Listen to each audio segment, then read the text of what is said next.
सबसे पहला जो सेक्शन हम लोग को यहां पर टेकअप करना है वो है आपका deduction of tax at source with regard to salary income, जहां पर सेक्शन एप्लीकेबल होता है सेक्शन नंबर 192। सेक्शन 192 आपसे क्या कहता है कि कोई भी एम्प्लॉयर अगर एम्प्लॉय को सैलरी दे रहा है, कोई भी एम्प्लॉयर अगर एम्प्लॉय को सैलरी दे रहा है तो उस सैलरी पे उसको टैक्स कैलकुलेट करना है और उस टैक्स को 12 इंस्टॉलमेंट में उसकी सैलरी में से डिडक्ट कर देना है। Every person making the payment of a salary income to a resident or a non-resident shall deduct the tax at source, and for this purpose, employer shall estimate the tax liability of the employee, and tax so estimated shall be deducted in 12 monthly installments.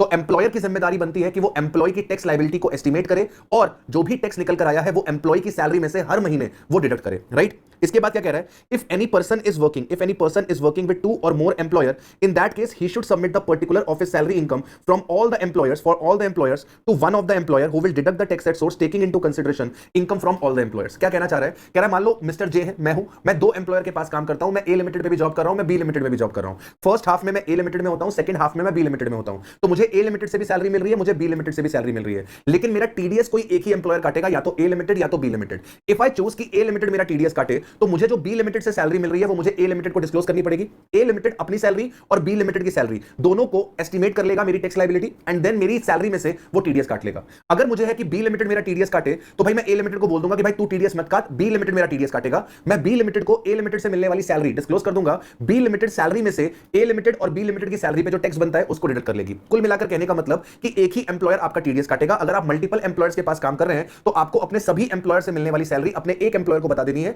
वही आपका total salary पे TDS deduct करके चलेगा, right? अच्छा, if any employee has income under any other head, अगर किसी employ के पास किसी और हेड में इनकम है, लेट्स से सैलरी के अलावा उसके पास एचपी में, पीजीबीपी में, कैपिटल गेन में, अदर सोर्सेस में किसी भी हेड में इनकम है, तो employee shall be allowed even to report such income to the employer and the employer shall take it into consideration. कह रहा है कि सर अगर एम्प्लॉय के पास और किसी हेड में इनकम है तो एम्प्लॉय चाहे तो अपनी वो इनकम भी एम्प्लॉयर को बता दे और एम्प्लॉयर उस इनकम को भी कंसीडर कर लेगा टीडीएस पर्पस के लिए। फॉर एग्जांपल, मेरी जो टैक्सेबल सैलरी है सपोज कर लो 7 लाख रुपए की है और मेरे पास हाउस प्रॉपर्टी की 2 लाख रुपए की इनकम है, तो मैं अपने एम्प्लॉयर को ये 2 लाख रुपए की एचपी की इनकम भी डिस्क्लोज कर सकता हूं। तो एम्प्लॉयर क्या करेगा? 7 लाख रुपए की सैलरी, 2 लाख की एचपी, 9 लाख पे मेरा टीडीएस काट लेगा, राइट? तो अगर एम्प्लॉय के पास कोई अदर इनकम है तो एम्प्लॉय चाहे, कंपलसरी नहीं है, एम्प्लॉय अगर चाहे तो अपनी अदर इनकम भी एम्प्लॉयर को डिस्क्लोज कर सकता है, सो दैट एम्प्लॉयर उसके ऊपर भी क्या करे? टीडीएस काट दे। If employee has loss under the head house property, he shall be allowed to report the such loss. अगर आपके पास हाउस प्रॉपर्टी में लॉस है तो आप एचपी का लॉस अपने एम्प्लॉयर को डिस्क्लोज कर सकते हो। फॉर एग्जांपल, मेरी सैलरी 7 लाख रुपए की है, मेरे पास एचपी में 50,000 रुपीज का लॉस है, तो मैं अपना ये एचपी का लॉस एम्प्लॉयर को बता दूंगा। एम्प्लॉयर 7 लाख की सैलरी में से 50,000 का एचपी के लॉस को सेट ऑफ कर देगा, 650 की सैलरी रह जाएगी, 650 पे टैक्स लायबिलिटी निकालेगा और उसी के हिसाब से मेरा टीडीएस डिडक्ट करेगा, राइट? लेकिन एचपी के अलावा और कहीं पर मेरा लॉस है, एचपी के अलावा और कहीं पर मेरा लॉस है तो मैं वो लॉस डिस्क्लोज नहीं कर सकता। पीजीबीपी में लॉस है, कैपिटल गेन में लॉस है, अदर सोर्सेस में लॉस है, तो मैं वो लॉसेस एम्प्लॉयर को नहीं बता सकता।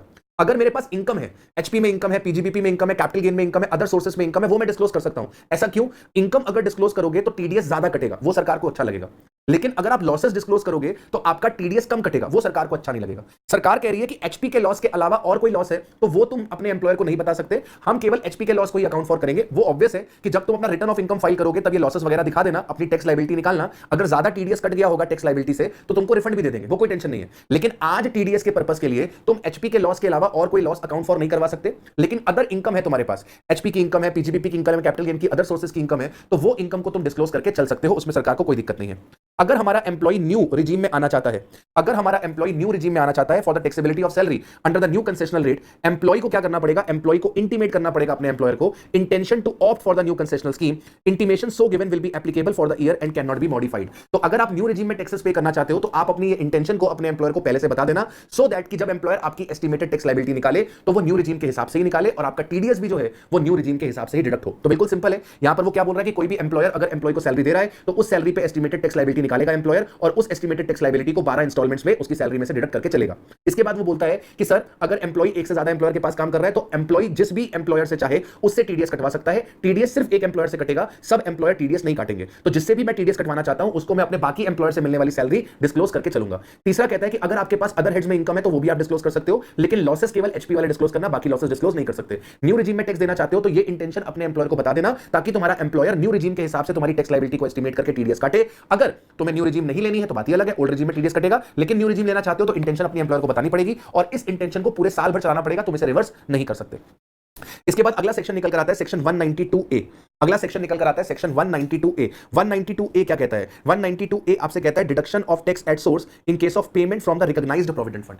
अगर रिकॉग्नाइज्ड प्रोविडेंट फंड से, आरपीएफ से अगर आपको पेमेंट मिल रही है, रिकॉग्नाइज्ड प्रोविडेंट फंड से अगर आपको पेमेंट मिल रही है, तो उस पे टीडीएस कटेगा बेटा सेक्शन 192A के अंदर। क्या कहता है? The person responsible for making the payment from the RPF, जो भी पर्सन आरपीएफ से पेमेंट कर रहा है उसकी जिम्मेदारी है कि वो डिडक्ट करेगा tax at source if the amount paid is taxable and the tax shall be deducted at source at the rate of 10%। कह रहा है कि अगर आरपीएफ का विड्रॉल टैक्सेबल है, एम्प्लॉय ने आरपीएफ से पैसा विड्रॉ किया है और एम्प्लॉय का वो विड्रॉल टैक्सेबल है, तो उस केस में जो भी पर्सन आरपीएफ से पेमेंट करेगा, जो भी पर्सन आरपीएफ अकाउंट की पेमेंट करेगा, वो 10% का टीडीएस काट के चलेगा। फॉर एग्जांपल, मैंने आरपीएफ से लेट सपोज करिए 5 लाख रुपए विड्रॉ करे और मेरा ये विड्रॉल टैक्सेबल था। अब आपको अच्छे से पता है, सैलरी वाले चैप्टर में आपको पढ़ाया गया था कि आरपीएफ का लमसम विड्रॉल कब टैक्सेबल होता है। सर, आरपीएफ का लमसम विड्रॉल टैक्सेबल होता है जब 5 साल की कॉन्टिन्यूस सर्विस नहीं दी होती। अगर 5 साल की कॉन्टिन्यूस सर्विस दी होती है, उसके बाद पैसा विड्रॉ होता है, तो वो एग्जेम्प्ट होता है। मतलब अगर मैंने लगातार 5 साल की सर्विस नहीं दी और उससे पहले मैंने आरपीएफ से पैसा विड्रॉ कर लिया, तो वो विड्रॉल टैक्सेबल है, राइट। तो मान लेते हैं मैंने 5 लाख रुपए आरपीएफ से विड्रॉ करे, ये विड्रॉल 5 साल की कॉन्टिन्यूस सर्विस से पहले हुआ, तो इस केस में मेरे ऊपर 10% का टीडीएस डिडक्ट होगा। लेकिन सरकार कहती है अगर आरपीएफ की विड्रॉल 50,000 रुपए या उससे ज्यादा है, तभी ये प्रोविजन एप्लीकेबल होगा। मतलब 50,000 से कम की अमाउंट अगर विड्रॉ हुई है, 50,000 से कम की अमाउंट अगर विड्रॉ हुई है, तो उस केस में टीडीएस डिडक्ट नहीं होगा। 192A के अंदर टीडीएस कब लगेगा? 192A के अंदर टीडीएस लगेगा जब विड्रॉल की अमाउंट 50,000 रुपए या उससे ज्यादा की होगी। किस रेट से टीडीएस कटेगा? सर जी, रेट ऑफ टीडीएस होगा 10%, 10% से टीडीएस कटेगा। आरपीएफ की विड्रॉल कब एग्जेम्प्ट होती है? आरपीएफ की विड्रॉल कब एग्जेम्प्ट होती है, ये आपको सैलरी वाले चैप्टर में पढ़ाया गया है। जब आप कॉन्टिन्यूस सर्विस रेंडर करते हो 5 साल या उससे ज्यादा की, जब आप 5 साल या उससे ज्यादा की कॉन्टिन्यूस सर्विस रेंडर करते हो, तो ऐसे केस में वो विड्रॉल आपकी एग्जेम्प्ट होती है। 5 साल पूरे नहीं हो पाए, क्यों नहीं हो पाए? 5 साल पूरे क्यों नहीं हो पाए?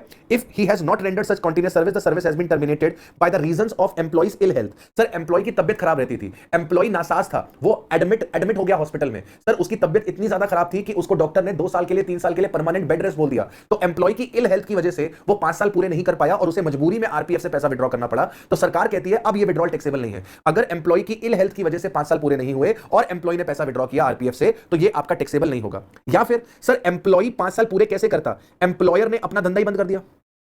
सर, एम्प्लॉय अपने 5 साल पूरे कैसे करता? आपके एम्प्लॉयर ने धंधा ही बंद कर दिया, 5 साल पूरे होने से पहले एम्प्लॉय ने धंधा ही बंद कर दिया, तो उस केस में जो आरपीएफ का विड्रॉल है वो आपका क्या हो जाएगा? एग्जेम्प्ट हो जाएगा। या फिर कोई भी ऐसा रीजन जो एम्प्लॉय के कंट्रोल में नहीं है, या फिर कोई भी ऐसा रीजन जो एम्प्लॉय के कंट्रोल में नहीं है, ऐसे सिनेरियो के अंदर 5 साल से पहला विड्रॉल भी आपका एग्जेम्प्ट होता है। और जब विड्रॉल एग्जेम्प्ट है तो टीडीएस भी एप्लीकेबल नहीं होगी। अच्छा, मान लो मैंने ए लिमिटेड के पास 3 साल काम किया, मान लो मैंने ए लिमिटेड के पास 3 साल काम किया और 3 साल बाद मैंने ए लिमिटेड को छोड़ दिया और मैंने बी लिमिटेड को ज्वाइन कर लिया।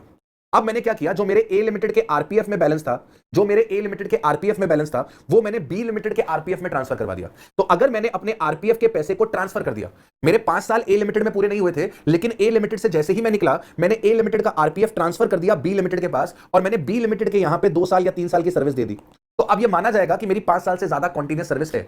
बात समझे? अगर मैं पहले ए लिमिटेड के पास 3 साल काम कर रहा था, ए लिमिटेड के पास से मैंने नौकरी छोड़ के बी लिमिटेड को ज्वाइन किया, ए लिमिटेड के पास मेरे पास जो आरपीएफ का पैसा था वो मैंने बी लिमिटेड के आरपीएफ में ट्रांसफर करवा दिया, एक आरपीएफ से दूसरे आरपीएफ में पैसा ट्रांसफर कर दिया, मैंने बी लिमिटेड में भी 3 साल काम किया और फिर बी लिमिटेड से मैंने जब छोड़ा तो आरपीएफ विड्रॉल कर ली। तो ऐसे केस में सरकार कहती है कॉन्टिन्यूस पीरियड निकालने के लिए जो प्रीवियस एम्प्लॉयर के पास आपने सर्विसेज दी है उसे भी हम कंसीडर करके चलेंगे। मोटी मोटी बात जो आपको 192A के अंदर ध्यान रखनी है कि भाई साहब 192A के अंदर आपका जो टीडीएस कटता है वो 10% से कटता है अगर आरपीएफ की जो अमाउंट है वो 50,000 या उससे ज्यादा है, या आपके आरपीएफ की विड्रॉल एग्जेम्प्ट नहीं है। तो अगर आपकी आरपीएफ की विड्रॉल एग्जेम्प्ट नहीं है और 50,000 या उससे ज्यादा की विड्रॉल है तो 10% का टीडीएस कटने का रिवाज है। ठीक है, अच्छा, ओके। अब बढ़ते हैं सर सेक्शन 193 पे।